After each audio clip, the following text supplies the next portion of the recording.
Assalamu alaikum, my dear students. My name is Mohammad Raheel Sabar, your biology tutor for grade 12. So आज के इस lecture में हम start करने जा रहे हैं चैप्टर 25 which is ecosystem. आज के लेक्चर में हम बेसिकली इसका इंट्रोडक्शन डिस्कस करेंगे जिसमें हम कुछ बेसिक टर्म्स को सीखेंगे. इस लेक्चर के अंदर हम डिस्कस करेंगे इकोलॉजी से क्या मुराद है, इकोसिस्टम से क्या मुराद है, इकोसिस्टम्स के जो डिफरेंट लेवल्स हैं, मिसाल के तौर पे स्पीशीज़ से क्या मुराद है, पॉपुलेशन से क्या मुराद है, कम्युनिटी से क्या मुराद है और बायोस्फीयर से क्या मुराद है, और बायोम्स के बारे में भी थोड़ा सा डिस्कस करेंगे. तो आइए इन तमाम चीज़ों को डिस्कस करने के लिए चलते हैं लाइट बोर्ड की तरफ. बिस्मिल्लाहिर्रहमानिर्रहीम. डिस्कस करने जा रहे हैं इकोलॉजी. अगर हम इकोलॉजी की टर्म को देखें तो इस टर्म को दो मेन वर्ड से लिया गया है. एक वर्ड है हमारे पास ओइकोस और दूसरा है हमारे पास लॉजी. जब हम बात करते हैं ओइकोस की तो it means family house hold.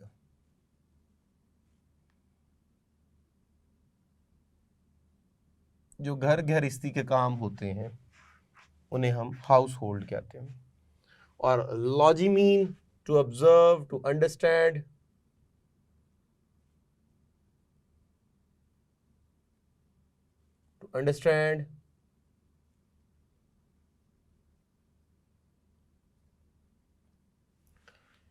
ये जो टर्म थी फर्स्ट टाइम इंट्रोड्यूस्ड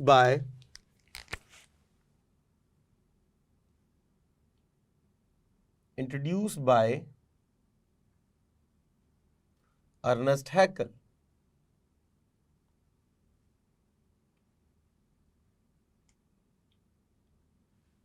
इसने सबसे पहले इस टर्म को यूज किया और उस जमाने में जो इसने वर्ड बोला, जो टर्म यूज की, वो था ओइकोलॉजिक.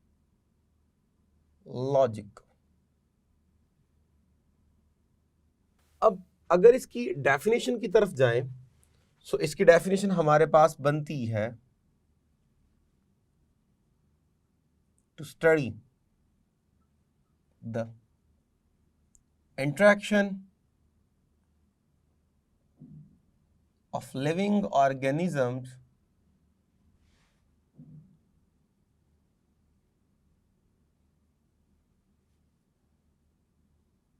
in relation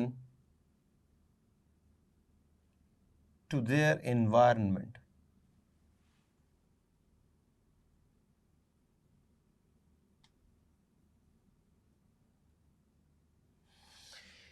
एक लिविंग ऑर्गेनिज्म का उसके एनवायरनमेंट के साथ जो रिलेशनशिप होता है, उस रिलेशनशिप को स्टडी करना हमारे पास इकोलॉजी कहलाता है.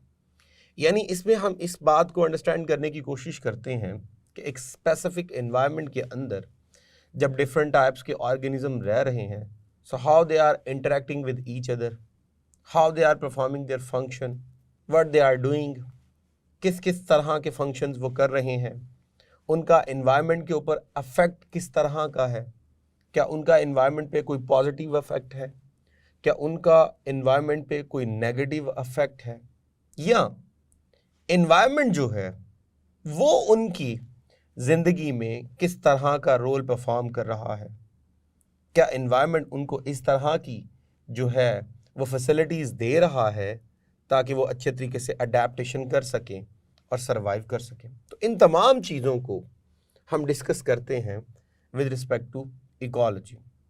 सो इन शॉर्ट हमारे पास इकोलॉजी क्या है जी? डिफरेंट ऑर्गेनिज्म जब अपने एनवायरनमेंट में रह रहे हैं तो उनके एनवायरनमेंट से जो रिलेशन है उसको डिस्कस करना हमारे पास इकोलॉजी कहलाता है. अब यहाँ पे अगर हम वर्ड एनवायरनमेंट को देखें, environment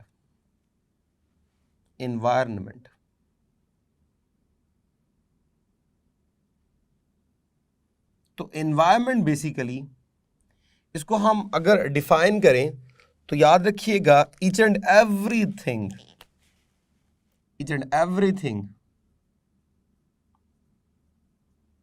everything which present around us, हर वो चीज जो हमारी सराउंडिंग में पाई जाती है, हमारे इर्द गिर्द पाई जाती है, उसको कलेक्टिवली हम किस में कंसीडर करते हैं? एनवायरनमेंट के अंदर कंसीडर करते हैं। जब हम बात करते हैं हमारे इर्द गिर्द की तमाम चीज़ें, तो इसमें हमारे पास दो मेन चीज़ें आती हैं। It may include all types of living organism और it also include all types of non-living organisms। सो हमारे पास जब हम बात करते हैं एक environment की, तो environment बेसिकली हमारे पास जो भी सराउंडिंग में है, each and everything which surround us collectively called as environment, और उस एनवायरनमेंट में हमारे पास बेशुमार फिजिकल फैक्टर्स होंगे। मिसाल के तौर पे एयर इन्वॉल्व होगी, वाटर इन्वॉल्व होगा, लाइट इन्वॉल्व होगी, और बेशुमार जो है वो फिजिकल फैक्टर इन्वॉल्व हो जाएंगे। और साथ ही साथ बेशुमार बायोलॉजिकल फैक्टर्स भी होंगे, बेशुमार प्रोसेसेस यहाँ पे इन्वॉल्व होंगे, बेशुमार लिविंग ऑर्गेनिजम्स इन्वॉल्व होंगे, उनके दरमियान इंटरेक्शंस इन्वॉल्व होंगे। तो ये सारे मिलकर हमारे पास जो हैं वो एनवायरनमेंट को बना रहे हैं। सपोज कर लीजिए आप एक क्लासरूम के अंदर बैठे हैं, और ये जो क्लासरूम है ये एक एनवायरनमेंट है। अगर आप अपनी सराउंडिंग में देखें तो हमारे पास सराउंडिंग में बेशुमार नॉन लिविंग सब्सटेंसेस भी होंगी, और उसी क्लासरूम में आपके पास लिविंग सब्सटेंसेस भी होंगी। लिविंग के अंदर आप खुद जो है वो लिविंग हैं, बेशुमार एयर के अंदर पाए जाने वाले जो माइक्रो ऑर्गेनिजम्स हैं वो भी लिविंग हैं। और अगर हम कुछ और देखें तो वहाँ पे आपके पास आपको डेस्क नज़र आ रहे हैं, चेयर्स नज़र आ रही हैं, फैंस नज़र आ रहे हैं, पेन नज़र आ रहा है, बोर्ड नज़र आ रहा है, और बेशुमार चीज़ें हैं जो हमारे पास क्या कहलाएंगी? These are all non living substances. अब इन सब के मिलने से एक एनवायरनमेंट जो है वो डेवलप होता है। अब उस एनवायरनमेंट में लिविंग का नॉन लिविंग के साथ रिलेशन होगा, दोनों का आपस में प्रॉपर इंटरेक्शन होगा। मिसाल के तौर पे चेयर के साथ या डेस्क के साथ क्या रिलेशन है? डेफिनेटली चेयर के साथ ये रिलेशन है कि आप चेयर के ऊपर बैठते हो। पेन से क्या रिलेशन है? आप उसे लिखने के लिए यूज़ कर रहे हो। कॉपी से क्या रिलेशन है? उसके ऊपर लिखते हो, नोट करते हो। फैन से क्या रिलेशन है कि आप उससे एयर ले रहे हो। तो इस तरह एनवायरनमेंट के अंदर बेशुमार जो है वो फिजिकल फैक्टर्स होंगे, और बेशुमार जो है वो लिविंग ऑर्गेनिजम्स होंगी, बेशुमार नॉन लिविंग सब्सटेंसेस होंगी, और इन सब का आपस में इंटरेक्शन होगा। तो एक एनवायरनमेंट के अंदर लिविंग और नॉन लिविंग इन सब का आपस में एक प्रॉपर इंटरेक्शन होता है। अगर हम फर्दर देखें तो हमारे पास एक टर्म यहां पे इंट्रोड्यूस होती है जिसे हम बोलते हैं eco system.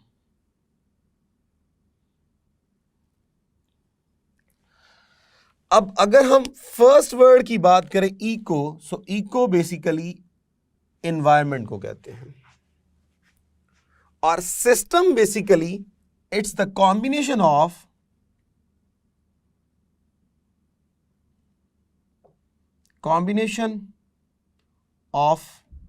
many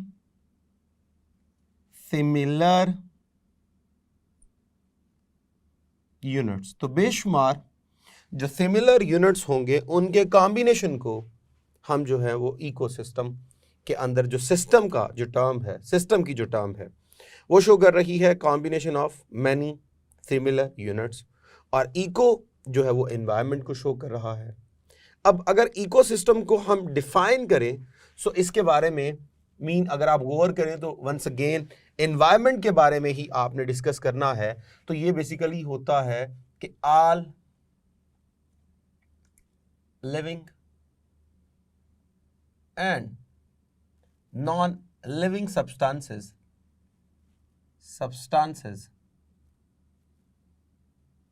combined together to form a systemized structure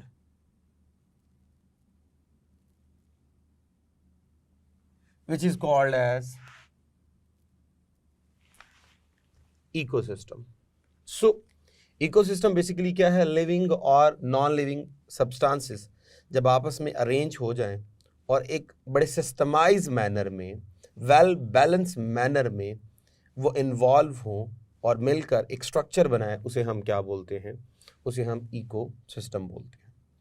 अब इस इकोसिस्टम के अंदर अगर हम जाएं तो हमारे पास जो हैं बेशुमार कंपोनेंट्स हैं। Many components are involved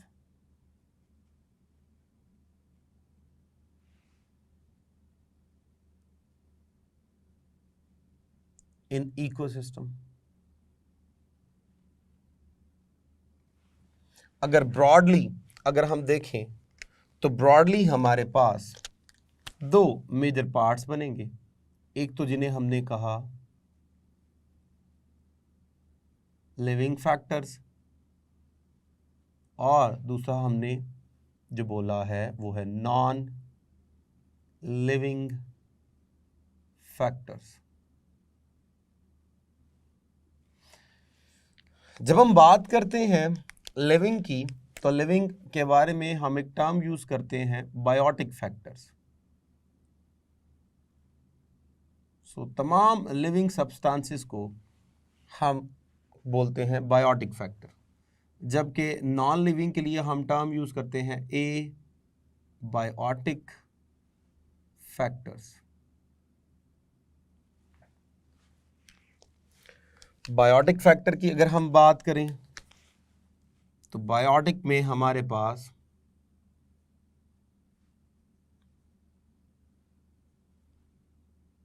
animals आ जाएंगे, प्लांट्स आ जाएंगे,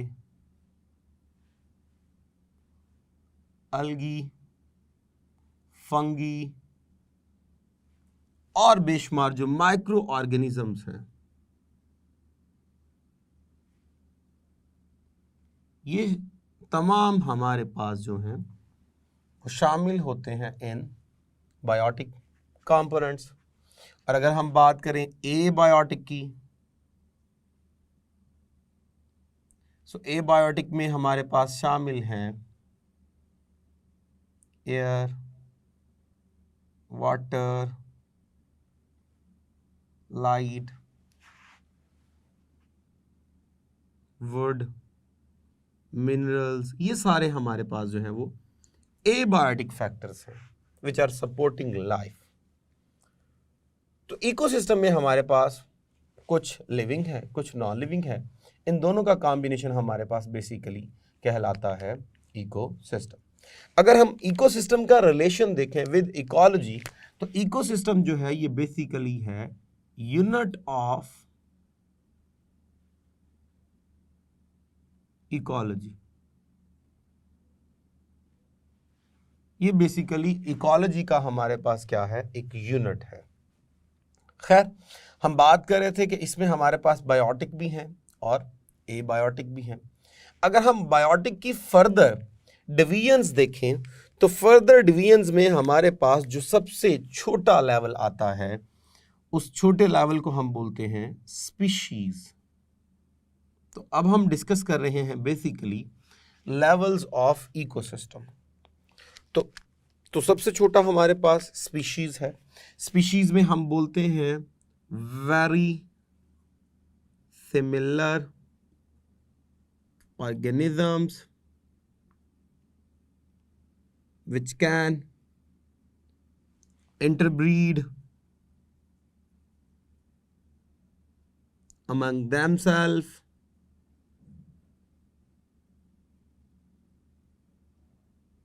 and produce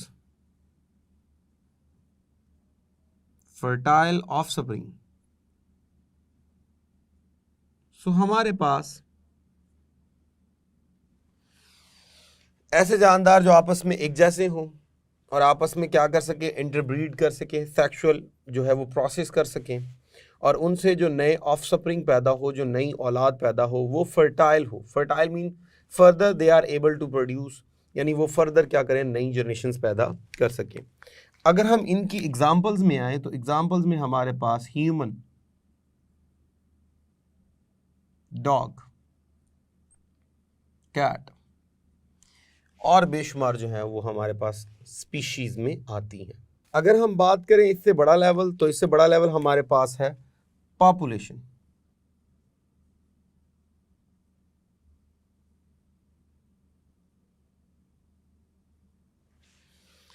सो पॉपुलेशन में हमारे पास है अ group of same species,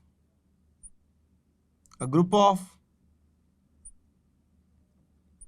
same species living in the same area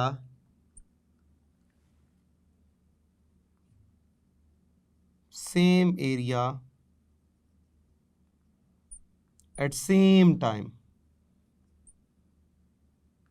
तो एक स्पेसिफिक टाइम पीरियड में, एक स्पेसिफिक जो है वो एरिया में, जब एक जैसी स्पीशीज का जो हमारे पास ग्रुप होता है उसे हम पॉपुलेशन कहते हैं। मिसाल के तौर पे मैं कहता हूं जी मैं कहता हूं जी नंबर ऑफ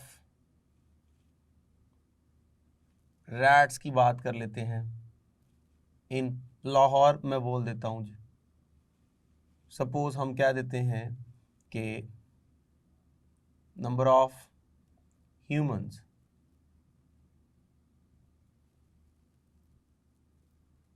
इन पाकिस्तान, या आप वर्ड बोल लीजिए कि दुनिया के अंदर ह्यूमंस की जो तादाद है वो हमारे पास क्या कहलाएगी, पॉपुलेशन कहलाएगी। तो एक स्पेसिफिक जो स्पीशी है उसके जो ग्रुप है उस ग्रुप को हम क्या बोलते हैं, पॉपुलेशन बोलते हैं। उसमें बेशुमार ऑर्गेनिज्म जो हैं they are living together and they are interacting together, और डेफिनेटली एक्सटर्नल एनवायरनमेंट उनके ऊपर जो है वो क्या कर रहा है, बेशुमार जो है वो फोर्सेस एक्सर्ट कर रहा है, and they are living there with well adaptation, उनकी अच्छी खासी अडेप्टेशन है। If they are not able to adapt there तो डेफिनेटली वो मरना शुरू हो जाएंगे। इसी तरह अगर हम नेक्स्ट लेवल को देखें, अगले लेवल को देखें, तो वो हमारे पास होता है कम्युनिटीज़। सो नेक्स्ट लेवल है हमारे पास कम्युनिटी। जब हम बात करते हैं कम्युनिटी की, तो कम्युनिटी से मुराद हमारे पास अ ग्रुप ऑफ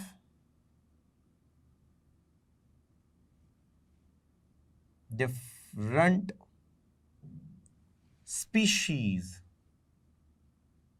सो एक ही स्पीशीज के जो हमारे पास ग्रुप होता है उसे हम पॉपुलेशन कहते हैं, और जब डिफरेंट स्पीशीज का हमारे पास जो है वो एक ग्रुप बनता है तो वो हमारे पास क्या कहलाता है, कम्युनिटी कहलाता है। हम यहाँ पे ये भी कह सकते हैं कि ये हमारे पास है group of many populations and they must be different. So different populations जो हैं उनके ग्रुप को हम जो है वो कम्युनिटी कंसीडर करते हैं। अब जब बेशुमार लिविंग ऑर्गेनिजम्स वहां पे रह रहे होते हैं, so how they were living together, they must interact with each other. तो जरूर वो एक दूसरे के साथ क्या कर रहे होंगे, इंटरैक्ट कर रहे होंगे। उनका आपस में जो है वो डिफरेंट इंटरेक्शंस होंगे। वो इंटरेक्शन जो है वो डेफिनेटली हो सकते हैं फॉर फूड,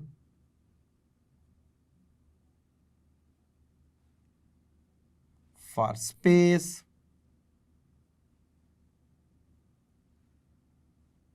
फॉर रिप्रोडक्शन। तो बेशुमार टाइप्स के उनके आपस में क्या होंगे, इंटरेक्शंस होंगे। और ये पॉपुलेशंस जो हैं वो एक दूसरे को क्या कर रही होंगी, अफेक्ट कर रही होंगी। इन्हीं इंटरेक्शंस में माइट बी पॉसिबल इनमें प्रीडेशन हो रही हो, ऐसा भी हो सकता है उनमें पैरासिटिज्म हो रही हो, ऐसा भी हो सकता है इनमें जो है वो म्यूचुअलिज्म हो रही हो, तो ऑर्गेनिजम्स जो डिफरेंट पॉपुलेशंस के किसी एक जगह पे रह रहे हैं, तो उनके फूड के लिहाज से, स्पेस के लिहाज से और डिफरेंट चीज़ों के लिहाज से एक दूसरे के साथ इंट्रैक्शंस होंगे, और उन इंट्रैक्शंस में माइट भी पॉसिबल वो प्रेडेशन करें, पैरासिटिज्म करें, म्यूचुअलिज्म करें। अगर हम प्रेडेशन की बात करें तो ये एक ऐसा मैकेनिज्म होता है जिसमें एक ऑर्गेनिज्म दूसरे ऑर्गेनिज्म को मार के खा जाता है। अगर हम पैरासिटिज्म की बात करें तो इसमें एक ऑर्गेनिज्म दूसरे लिविंग ऑर्गेनिज्म से फूड ले रहा होता है, जिसे हम होस्ट गेस्ट रिलेशनशिप कहते हैं। म्यूचुअलिज्म की बात करें so living organism will live together for specific benefit, उसे हम कहते हैं म्यूचुअलिज्म। तो इस तरह बेशुमार किस्म के इंट्रैक्शन होंगे when different type of organism will live together. अब वो जब एक स्पेसिफिक एनवायरनमेंट में रह रहे हैं तो उनकी वहाँ पे स्पेसिफिक अडेप्टेशंस होगी, एनवायरनमेंट से रिलेशन होंगे, ऑर्गेनिज्म के एक दूसरे से रिलेशंस होंगे, एक दूसरे को बेनिफिट्स देंगे, एक दूसरे को बेशुमार जो है वो लॉसेस देंगे। तो इस तरह उनका आपस में जो है वो डिफरेंट रिलेशंस चलते रहते हैं। अगर हम थोड़ा और बेहतर आगे चलें तो हमारे पास कम्युनिटी से आगे अगर हम बात करें तो हमारे पास निकलता है, फिर हम जाके पहुंचते हैं इस इकोसिस्टम के ऊपर, इकोसिस्टम के ऊपर। और इकोसिस्टम में अगर हम देखें तो हमने अभी बोला था कि इसमें हमारे पास होते हैं लिविंग ऑर्गेनिज्म और साथ नॉन लिविंग। अगर मैं लिविंग की बात करूं तो वहां पे हमारे पास हमने बात शुरू की स्पीशीज की, फिर हम पॉपुलेशन पे और फाइनली हमने ख़त्म किया कम्युनिटी के ऊपर। तो इकोसिस्टम में क्या होगा, इसमें होगा all communities along with non-living substances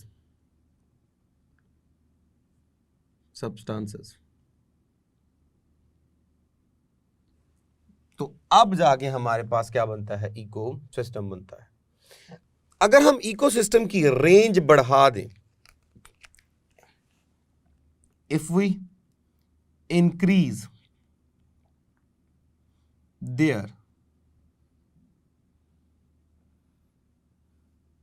geographical ranges, इनकी अगर हम रेंजेस बढ़ा दें तो हमारे पास इसी इकोसिस्टम के लिए एक स्पेसिफिक टर्म यूज की जाती है जिसे हम बोलते हैं बायोम।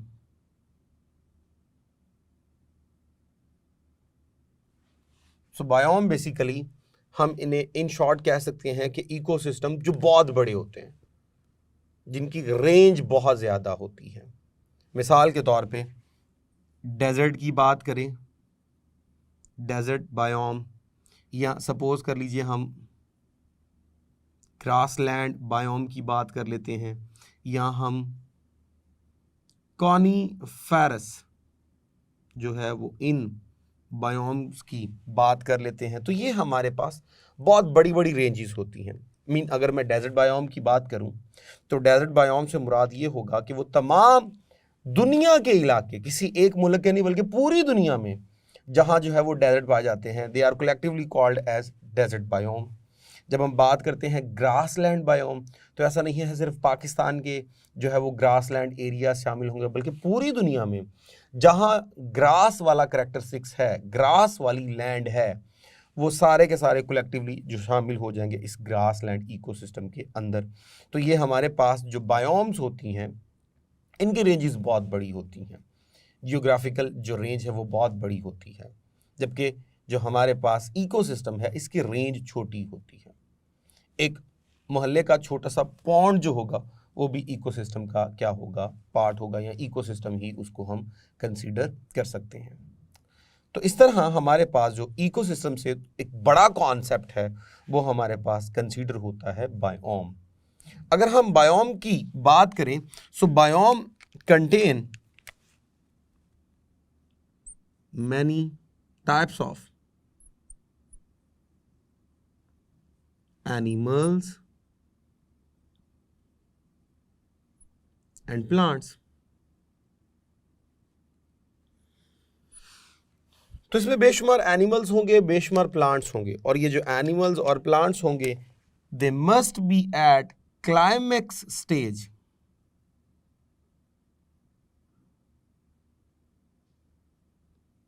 क्लाइमेक्स स्टेज का मतलब ये है कि उसमें फर्दर एवोल्यूशन नहीं हो रही, उसमें फर्दर चेंज नहीं आ रहा।